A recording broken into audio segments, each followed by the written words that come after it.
Hello everyone. बच्चों, मैं doctor Durgavati Singh. इससे पहले मैंने आपको वीडियो बनाया था सोशल सोशल स्ट्रक्चर पे। अब आपको हम इसमें पढ़ाएंगे मैरिज, विवाह। विवाह में हिंदू विवाह, मुस्लिम विवाह, ईसाई विवाह, सिख विवाह। समाज शास्त्र में तो सारे विवाह हैं, लेकिन फिलहाल हमको यहाँ सिर्फ सिर्फ और सिर्फ मैरिज पढ़ना है। विवाह, विवाह किसे कहते हैं, विवाह क्यों होता है, विवाह से क्या फायदा नुकसान। हमारे पूर्वज जो बना दिए हैं पहले से, विवाह है, परिवार है, घर है, फैमिली है, इसमें कितना हमको सुकून शांति मिलता है। और दो रिश्तों को एक ठहराव तो मिलता ही है, उसके साथ साथ कितने रिश्ते बनते हैं, कितने नाते बनते हैं, उसी को नातेदारी रिश्तेदारी कहते हैं। तो विवाह, भारत में विवाह का अर्थ, परिभाषा, विशेषता, टाइप्स, ये सब पढ़ना है इसमें आपको।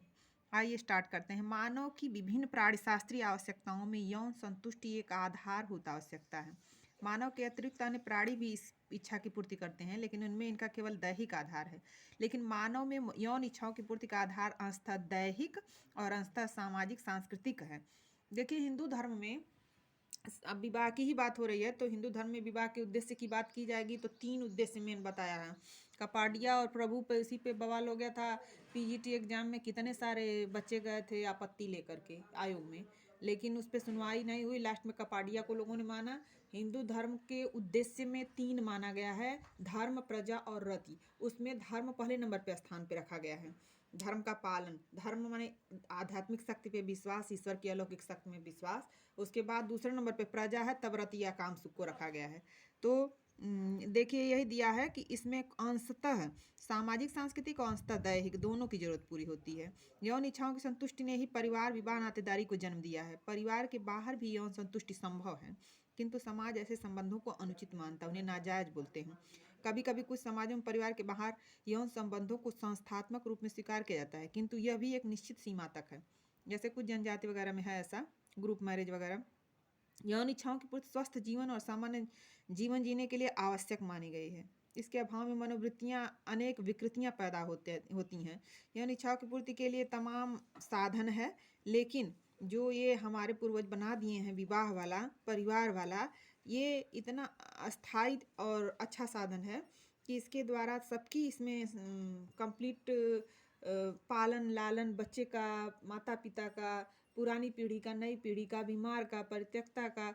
एक तरह से संयुक्त परिवार क्या है, ज्वाइंट स्टॉक बीमा कंपनी के समान है। संयुक्त परिवार आप लोग पढ़े होंगे, उसके बारे में जान रहे हैं। तो इसमें एक पुत्र अपनी सगी माँ को छोड़कर पिता की अन्य विधवा स्त्रियों से विवाह कर लेता है। कुछ जनजातियों में इनका कारण यौन संतुष्ट नहीं, बल्कि स्त्रियों को मिलने वाली संपत्ति में उत्तराधिकार को प्राप्त करना है। आइए, विवाह का अर्थ, प्रकार, परिभाषा सब इसमें दिया है। विवाह का शाब्दिक अर्थ क्या है? उधह, अर्थात वधु को वर के घर ले जाना। विवाह को परिभाषित करते हुए लूसी मेयर ने कहा है कि विवाह की परिभाषा यह है कि विवाह स्त्री पुरुष का एक ऐसा योग है जिसमें स्त्री से बच्चा जन्मा बच्चा माता पिता की वैध संतान माना जाए।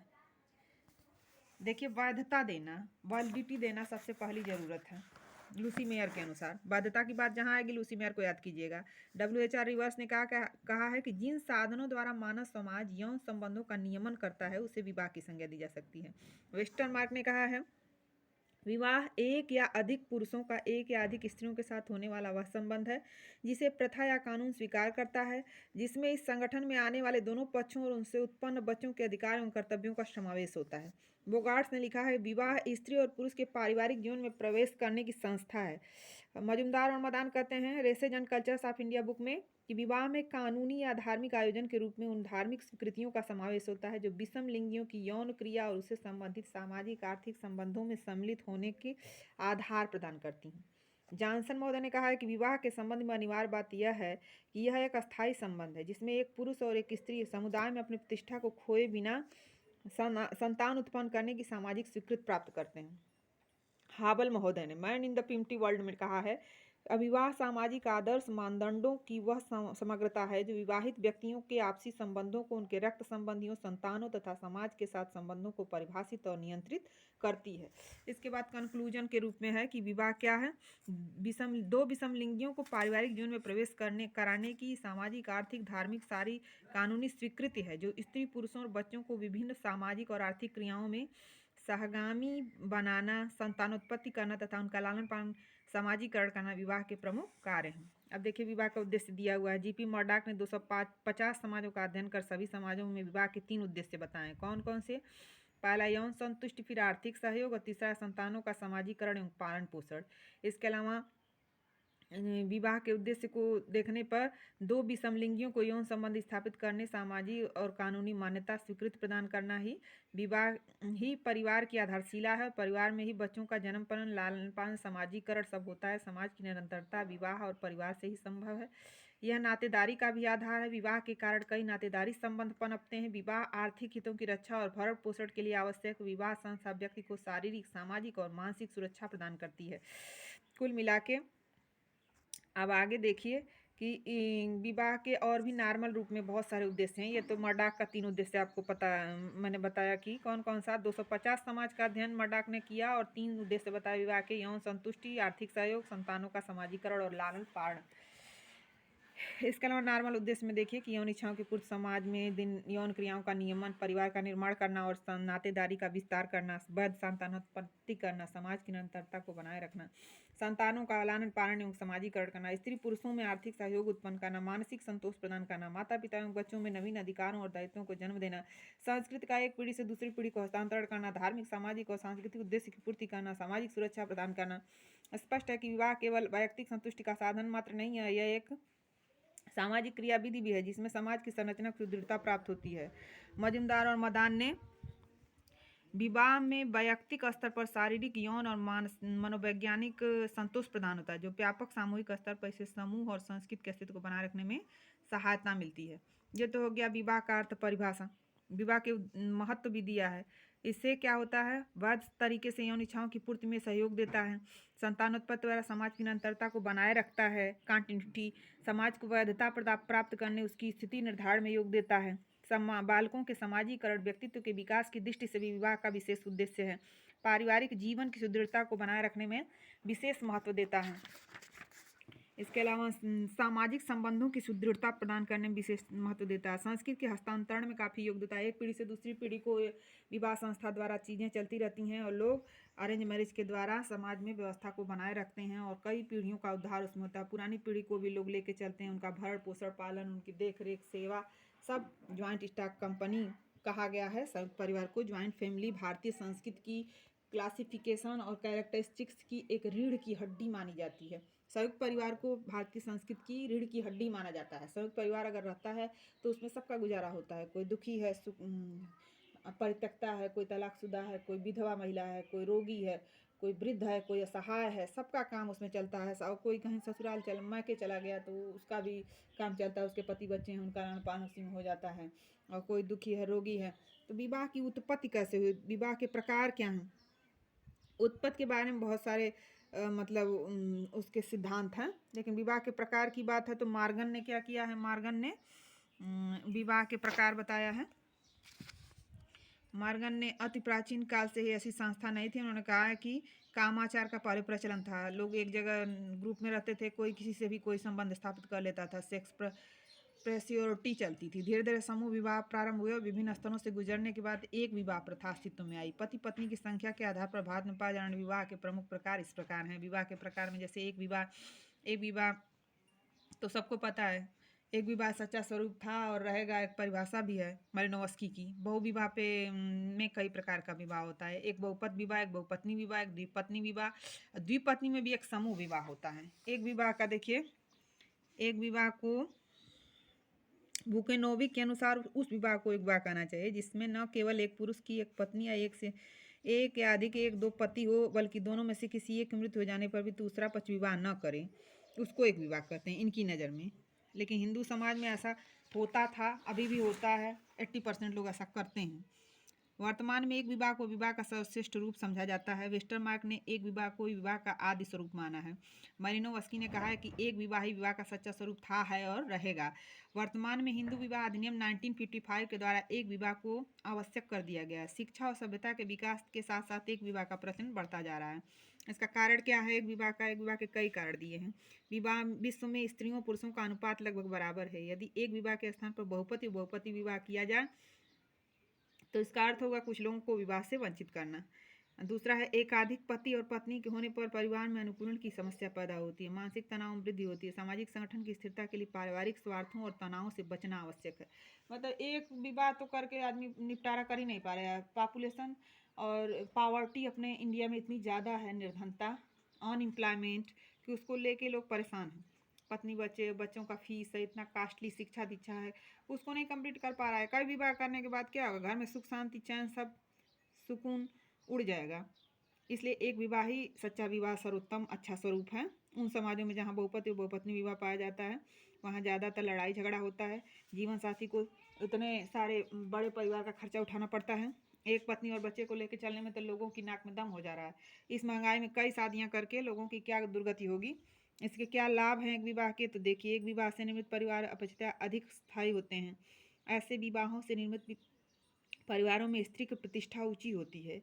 एक विवाही परिवारों में बच्चों का लालन पालन, समाजीकरण और शिक्षा कार्य उचित होता है। एक विवाही परिवारों में संघर्षों के अभाव में मानसिक तनाव भी कम पाया जाता है। एक विवाही परिवार का जीवन स्तर ऊंचा होता है। एक विवाही परिवारों में संतानों की संख्या कम होती है, तब परिवार श्रेष्ठ एवं सुखी होता है। एक विवाह के दोष क्या हैं, तो एक विवाह के कारण कभी कभी यौन अनैतिकता में वृद्धि होती है, भ्रष्टाचार बढ़ता है। इसमें स्त्री पुरुष विवाह के अतिरिक्त यौन संबंध स्थापित करने के अवसर बढ़ जाते हैं। यौन संबंधी छूट के अभाव में यौन अपराधों में वृद्धि होती है। ऐसे विवाह से उत्पन्न परिवार में एकाधिपत्य की प्रवृत्ति पाई जाती है, स्त्रियों का शोषण होता है। एक विवाह की इन कमियों की तुलना में इससे होने वाले लाभ अधिक हैं। इसलिए वर्तमान में विश्व के सभी देशों में एक विवाह प्रथा ये अधिक जोर दिया जाता है। बहु विवाह क्या है, बहु विवाह में बहुपत्नी विवाह, बहुपत विवाह। एक पत्नी और कई सारे पति हों तो बहुपत विवाह हो गया।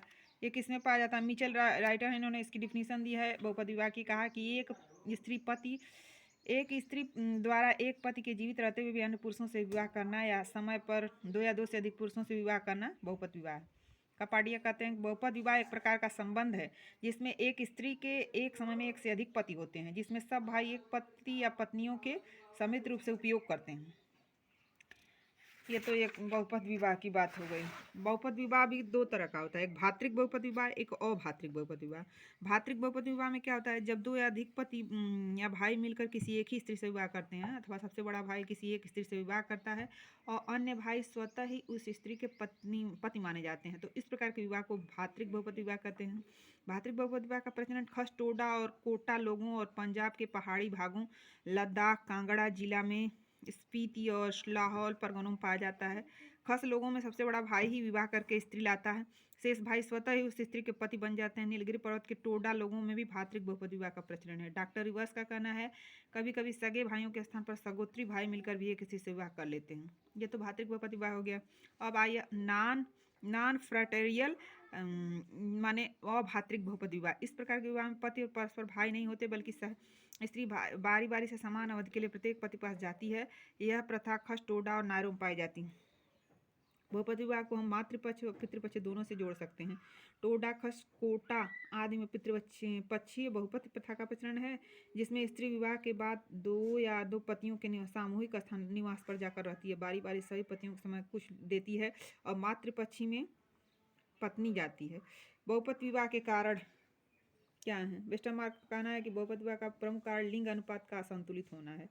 रॉबर्ट विफाल्ट कहते हैं कि यह बात सदा ही सही नहीं है, क्योंकि लद्दाख, तिब्बत और सिक्किम में स्त्री पुरुषों के अनुपात में कोई विशेष अंतर नहीं है। लद्दाख में तो स्त्रियों की संख्या पुरुषों से अधिक है, फिर भी वहाँ बहुपत विवाह पाया जाता है। वहाँ प्रथा चल पड़ी है। समनर, कनिंघम और डॉक्टर सक्सेना ने गरीबी को इस प्रकार के विवाहों के लिए उत्तरदायी माना है। पैदावार कम होने, कृषि योग्य भूमि का अभाव होने, सुगमता पूर्वक धन न कमा पाने आदि के कारण परिवार का भरण पोषण कठिन होता है, इसलिए कई पुरुष मिलकर एक स्त्री से विवाह करते हैं। जनसंख्या को मर्यादित रखने की इच्छा कारण भी बहुपत विवाह का पालन किया जाता है, क्योंकि ऐसे विवाह में संतानें कम होती हैं। बहुमूल्य, कई समाजों में बहुपत विवाह का कारण बहुमूल्य की अधिकता है। संपत्ति के विभाजन को रोकने के लिए भी बहुपत विवाह का प्रचलन पाया जाता है। भौगोलिक परिस्थितियां, धार्मिक कारण, बहुपत विवाह के परिणाम क्या हैं, तो बहुत सारे परिणाम हैं। इससे सिर्फ तकलीफ और तनाव पैदा होता है। बहुपत विवाह, बहुपत्नी विवाह, ये सबसे।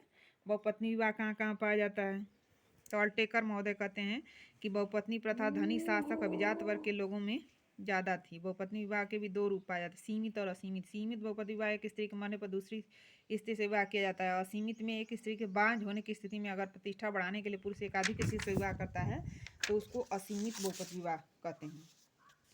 तो ये तो हो गया विवाह के प्रकार।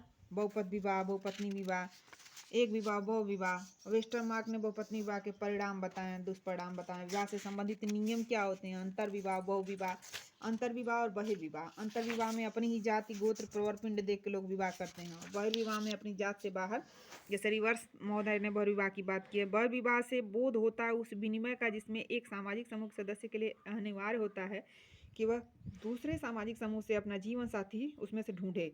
जैसे नाव और पंडित लेके लोग जाते थे पहले ढूंढने, और गन्ना बनना और सब देख के बनवाते करते थे, तो उसको कहते हैं गोत्र बहिर्विवाह। उसमें पिंड बहिर्विवाह, सप्रवर, सपिंड, सगोत्र, इन सब का उसमें बॉन्ड होता है। इससे लाभ क्या है, हानियां क्या है। उसके बाद अनुलोम प्रतिलोम विवाह दिया है। अनुलोम विवाह, प्रतिलोम विवाह क्या है? देखिए बहुत थोड़ा सा इसमें डिफरेंस है, दोनों सेम सेम लगभग होता है। अनुलोम विवाह उसको कहते हैं जिसमें पति बड़े कुल का हो, जैसे पंडित हो, कोई ब्राह्मण पुरुष हो और किसी शूद्र कन्या से विवाह कर ले तो उसको अनुलोम विवाह कहें। इसमें लड़का उच्च जात का और लड़की नीच जात की हो, इसको अनुलोम विवाह कहते हैं। और प्रतिलोम विवाह इसके अपोजिट होता है। प्रतिलोम विवाह में लड़की उच्च जात की हो, लड़का नीच जात का हो। लड़की अगर ब्राह्मण की कन्या हो तो लड़का शूद्र पुरुष हो, उसको प्रतिलोम विवाह कहेंगे।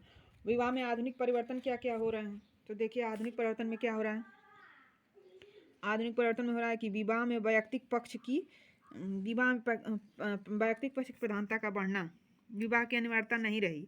अब विवाह में क्या है? संस्कारात्मक प्रवृत्ति में परिवर्तन, वैयक्तिक अधिकारों में समानता, बाल विवाहों का घटना और विलंब विवाहों का बढ़ना, दहेज या वर मूल्य प्रथा का बढ़ना, विधवा पुनर्विवाह का बढ़ना, विवाह संबंधी निषेधों में अंतर, जीवन साथी के चुनाव में स्वतंत्रता, रोमांस पर आधारित प्रेम विवाह की संख्या में बढ़ोतरी, अंतरजातीय विवाह, पत्नी की स्थिति में परिवर्तन, विवाह के रीति रिवाजों एवं विधियों में परिवर्तन, जीवन साथी खोज के तरीकों में परिवर्तन। स्पष्ट है कि औद्योगिकरण, नगरीकरण, पश्चिमीकरण, शिक्षा के व्यापक प्रसार, स्त्री आंदोलन, धर्म के प्रभाव में कमी, रोमांस पर जोर और लिव इन रिलेशनशिप, पाश्चात्यकरण, विवाह संबंधी कानूनों के उदार होने आदि कारणों से विवाह का परंपरागत स्वरूप बदल रहा है, उसमें अनेक परिवर्तन हो रहे हैं। यही सब कारण है कि आज के डेट में दिन ब दिन विवाह कि प्राचीन परंपरागत स्वरूप में परिवर्तन है, उसका रूप नया नया लेके लोग और बहुपति और बहुपत्नी विवाह, अनुलोम विवाह, प्रतिलोम विवाह, इन सबको रोक लग गया है। अब नए में कोर्ट मैरिज, अरेंज मैरिज की जगह लव मैरिज की प्रधानता, कोर्ट मैरिज की प्रधानता बढ़ती जा रही है। लिव इन रिलेशनशिप का प्रचलन बढ़ता जा रहा है, जो हमारे पाश्चात्यकरण का परिणाम है हमारे समाज में। अब देखिए इसमें ब्राउन ने परिहास और परिहार प्रथा का टाला ने प्रयोग किया था विवाह में। चलिए आज के लिए बच्चों इतना ही। अगर आपको मेरा चैनल पसंद आया तो इसे लाइक, शेयर और सब्सक्राइब कीजिए। और इन्हीं शब्दों के साथ थैंक यू वेरी मच।